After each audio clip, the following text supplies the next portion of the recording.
When you're deciding on what types of stocks to choose, one thing you can look at is growth stocks or growth investing versus, let's say, value or income type investing. So growth stocks or growth stocks are ones that are going to be priced higher to the market or in their industry. The whole idea is these are high-flying stocks that you think will have a great future. Maybe they're a high technology company that's working on some kind of new technology, maybe around some new demographics or things around virtual reality or augmented reality, whatever it might be. Or it's a pharmaceutical company, maybe a small pharmaceutical company that's working on the next blockbuster drug or wonder drug, whichever it might be. And it can be in any industry. You're looking for stocks that are going to grow relative to their peers much, much faster. And we mean by growth, not only are they going to grow their sales and their revenue, and hopefully they're going to grow their profits and their earnings, which means it's going to grow the stock price. So with growth stocks, you're really looking for stocks that are going to grow your stock price. You're going to buy here, you're going to buy low, and you're hoping they're going to grow fast and outperform the market,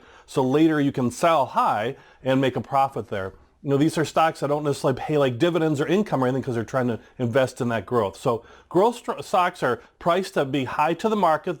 You're looking for that momentum and that future to drive their price up. And they may not even be profitable yet. So they might be running, negative or hanging on there, so to speak, because they're investing in their company and they're looking to, then maybe come to market with something new. So they might not be profitable yet. Growth stocks are great for the long-term investor because you're really betting on that future. You're looking for that great future. So you need to be a long-term investor, and you need to be patient too. These are not overnight sensations typically. Sure, things happen, and when something gets announced, maybe the stock will rise dramatically, but it takes years maybe to get to that point, and you want to be in before that big announcement or maybe before that blockbuster drug is released or whatever it might be. So growth stocks could be something that might take some patience over a longer period of time. Also, growth stocks tend to be a lot more volatile or go up and down price a lot. They're more of a roller coaster because people are betting whether it's going to be great, or if they don't see it's going to be great, then they're going to pull out right away and maybe try to bet on the next great thing. Or there might be a bad announcement. Maybe they're delayed in their process for whatever they're working on that a lot of people are excited about the future for them, and maybe there's a bad announcement or a delay. So they can go up and down in price pretty dramatically at times. The idea is you also want to protect your downside. And we mean by that, if stocks are really kind of going down, down, down, even a growth stock, you might want to get out because it might not ever come back. I've seen reports where they talk about if you're down 20%, maybe that's the time to get out. Well, heck, maybe it's time to get out when you're down 2, 3, 4%. But there comes a period where you got to look at it and say, boy, this is way down, and I'm never going to recoup my money back, and maybe this just isn't going to work out as a growth stock. And you do all your fundamentals, you do your continual analysis. Maybe you're looking around at other companies, and you just have to bite the bullet, so to speak, and take those losses. So understand with growth stocks, they can have a great potential, but they can also have a bigger downside. So be aware about that and protect your downside.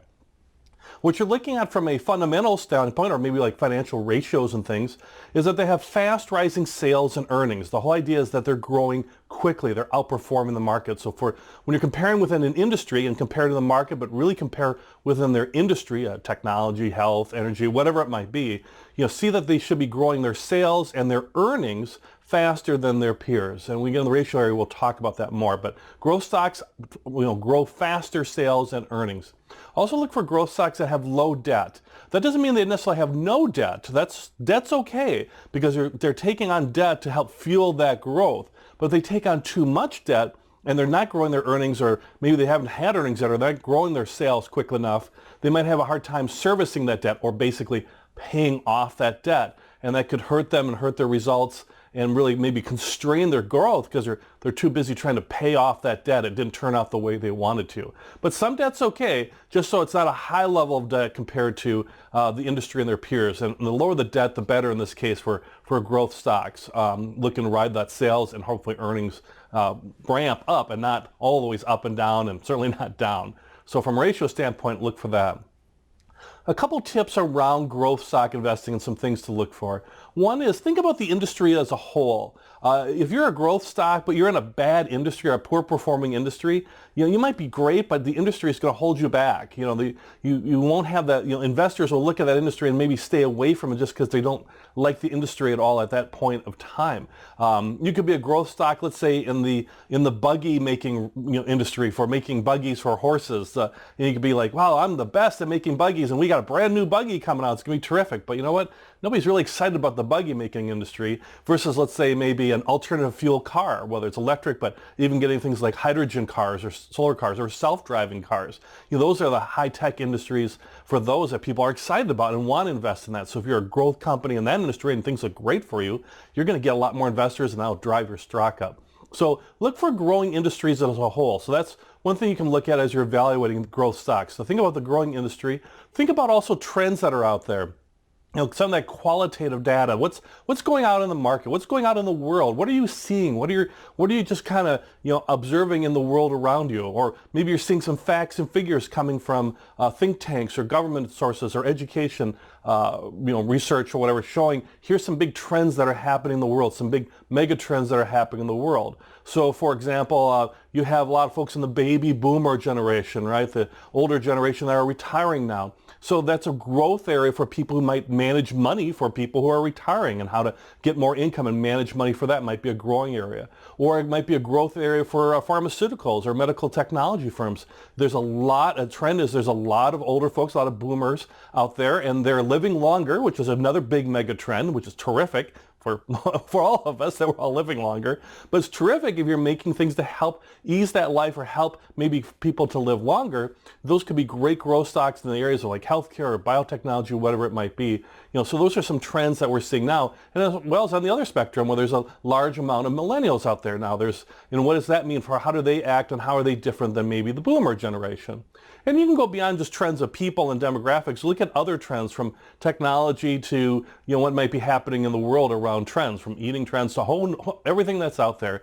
Globalization certainly is a big trend that's going to be impacting us for many, many years to come. How can you play in a globalized market, for example, and how can a company be globalized or ramp up quickly too as well, as far as looking at these overall trends.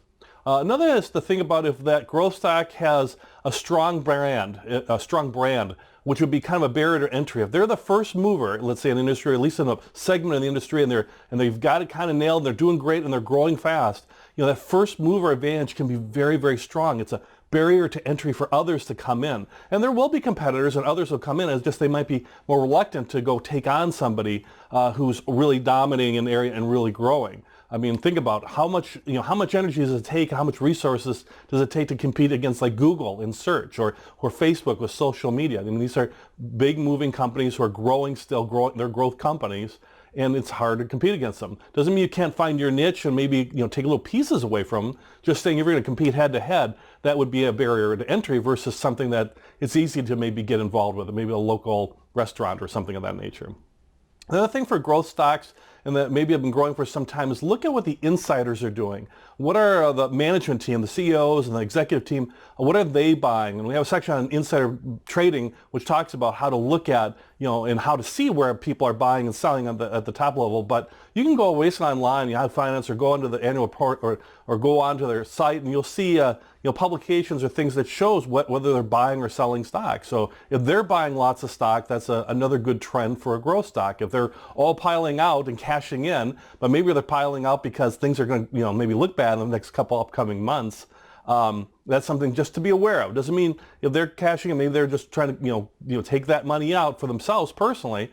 But if everybody's piling out, that's a warning sign. So just be aware of what the insiders are doing. And then lastly, from just an overall fundamentals type thing, some guidelines. These are not hard or fast, but some guidelines when you're evaluating growth stocks that can maybe help you as far as evaluating them against their peers in the industry. One is we talked about sales increasing and earnings increasing. Well, they should be at least increasing by 10% or more per year. Is a good guideline to use. So if they're growing even faster than that, great. But if they're really only growing like 1, 2, 3%, heck, if they're growing like 1%, they're not even keeping up with inflation. Well, they're not really a growth stock and shouldn't be evaluated as such. Maybe they're a good income stock, but they're not a growth stock. So look for sales and earnings rising above 10%. And then look for debt that's decreasing debt, at least lower than the previous year. Look at like their debt ratio and look at the amount of debt that they're carrying. And if they're continuing to add debt on top of debt, well, they might be having a hard time paying their debt, but also financing their operations. So they're kind of like taking out extra debt to try to make it all work. And in the end, if you pile on too much debt, well, then it's like a house of cards that'll all fall down. So be aware of anybody who's increasing their debt year over year. If they're decreasing their debt and they've got sales and earnings that are rapidly growing, hey, that's a great sign as far as some things in growth stocks. And lastly, look at ROE, or return on equity, about 10% plus as well. It's another way to show how is your investment, your equity, what are you putting into the firm, the equity that's going in the firm, how is your return coming on that, and looking at that 10% or more when you look at the ROE figure. And we'll look at that in all the whole ratio section, but here's some good fundamental things to look at when you're looking at growth stocks. And and some growth stocks might, like I said, might not even have earnings yet, so they might not be making 10% or more a year. It doesn't mean their stock won't go up. Amazon, those kind of companies, it doesn't mean their stock doesn't go up. Just it's something to look at when you're looking at growth stocks, and some good rules of thumb and guidelines around ratios. So if we use some examples of growth stocks to wrap up this section, household names that you would know would be categorized in this, like Amazon and Facebook and Apple, of course, and Biogen and Uber, right? Uber is new and growing. It's a kind of this new thing. And Starbucks, of course, is continuing to grow and adding. At some point they'll grow so far they might become more of an income stock, or they might plateau. We'll see. But they're considered a growth stock. But Uber is a good example where it's a tech stock.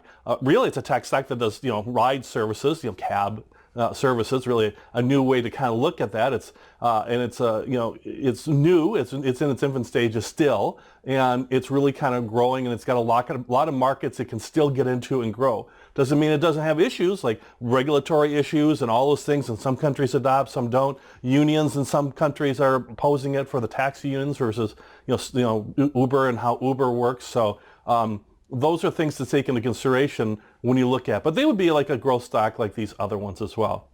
So growth stocks, to wrap up, great for long-term investors. That's the idea. You want to get that capital appreciation, buy low and sell high, and maybe your next stock will be if somebody bought Apple at $5 and now look how big it is, with many stock splits along the way. So that's what you're hopefully going to be for you when you look at growth stocks.